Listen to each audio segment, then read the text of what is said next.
Welcome to the Courtroom Chronicles. This channel is dedicated to educational content based on real-life cases and true events. This content shared here is drawn directly from the actual case file, and no names, places, or items have been changed.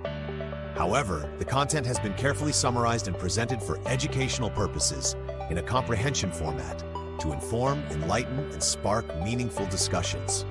Whether you're here to learn, reflect, or simply understand the real-world scenarios better, you're in the right place. We believe in the power of truthful storytelling to educate and inspire. Disclaimer: while all stories are based on real cases, they are presented in a condensed and structured format for clarity and learning. Viewer discretion is advised where necessary.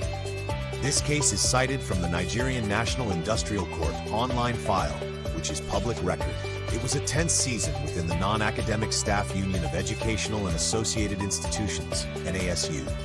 As the 2024 National Delegates Conference approached, uncertainty loomed, driven by allegations of constitutional irregularities. At the center of this brewing storm was Comrade Ogundiran Benjamin, a dedicated unionist who felt compelled to act. Ogundiran had serious concerns about how the union was handling its affairs, particularly regarding the upcoming Delegates Conference. He feared that procedural missteps and breaches of NASU's own constitution might render the conference invalid. So he turned to the law. Filing an application at the National Industrial Court of Nigeria, NICN, Abuja, he sought a powerful legal remedy, in order to maintain the status quo ante bellum, that is, to freeze all activities as they were before any conference plans were made. His plea was simple but significant. He asked the court to stop NASU and its General Secretary, Prince Peters Adeyemi, from holding or recognizing any delegate conference or electing new officers, at least until a separate, more detailed case, suit number N9ABJ-821-2024, could be resolved. But the court is not swayed easily, especially when dealing with urgent requests. As the judge examined the application, several key legal principles came into play. 1. On urgency and justice. The court emphasized that for an injunction like this to be granted, the matter must show genuine urgency and a real risk of irreparable harm. Unfortunately for Ogundiran, his application didn't carry enough weight.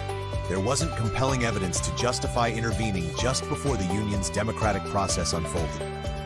2. The balance of convenience. The judge considered what would cause more disruption, halting the union's ongoing conference preparations or allowing them to proceed. The answer was clear: stopping the process would cause more harm, potentially derailing NASU's regular administrative cycle. 3. Clarifying the status quo.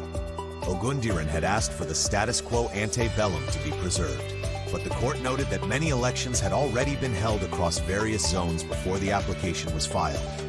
Granting the injunction now would mean reversing actions already taken, which courts are generally reluctant to do. 4. Speculative claims. The judge also pointed out that many of Ogundiran's fears, especially the idea that the conference would be unlawful, were speculative and not backed by solid evidence.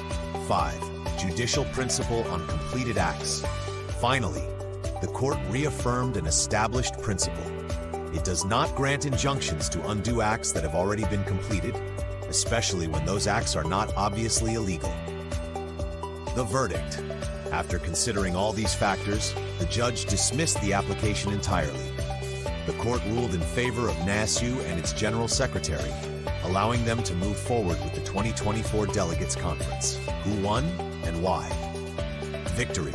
The defendants, NASU and Prince Peters Adeyemi. Reasons. Ogundiran failed to demonstrate genuine urgency or harm that justified the injunction. The elections had already begun, making much of the complaint moot.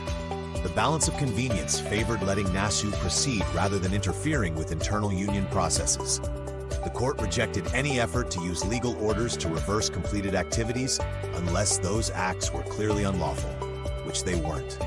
What could have been done differently? Looking back, several legal missteps became clear. 1. Procedural missteps by Ogundiran.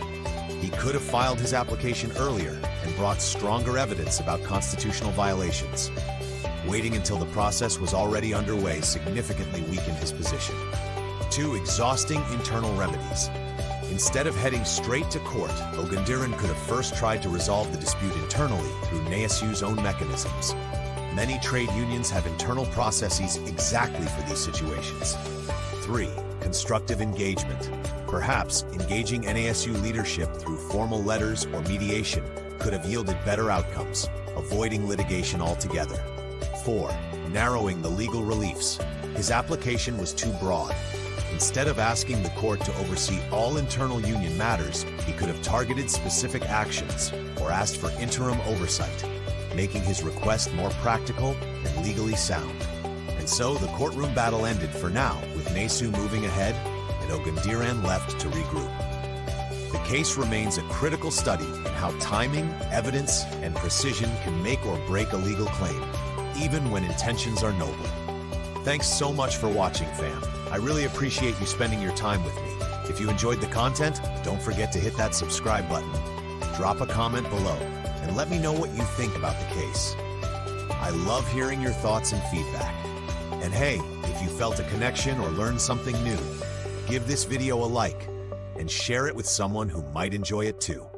Until next time, stay safe, stay real, and I'll catch you in the next one.